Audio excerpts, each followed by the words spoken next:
Bonsoir à tous et bienvenue sur France 24. L'armée israélienne a donc annoncé que des avions de combat avaient lancé une série de raids sur le Liban.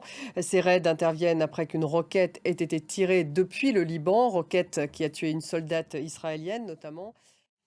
À Gaza, les bombardements israéliens n'ont pas cessé, tuant dans la nuit une centaine de personnes selon le ministère de la Santé du Hamas. Notre correspondante Claire Demel était à la frontière entre Israël et l'Égypte et elle a observé la situation de l'aide humanitaire sur place. Depuis mardi, l'Égypte accueille des représentants des États-Unis et du Qatar pour des pourparlers en vue d'une trêve portant sur une nouvelle libération d'otages. Le président palestinien Mahmoud Abbas a appelé le Hamas à conclure rapidement un accord de trêve pour éviter une offensive israélienne sur Rafah.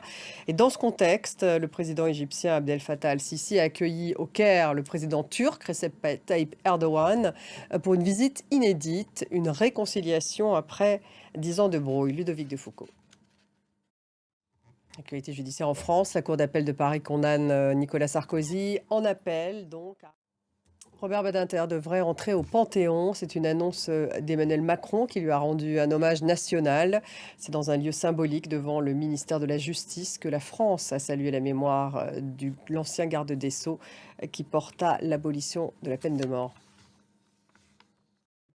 Et à Paris, les bouquinistes ont obtenu gain de cause. Ils n'auront pas à démanteler leur boîte fixée le long de la Seine pendant la cérémonie d'ouverture des Jeux Olympiques. Emmanuel Macron est intervenu en leur faveur. Un soulagement pour ces professionnels qui font partie du patrimoine parisien. Jade Lévin. Merci de nous avoir suivis. Restez avec nous sur France 24.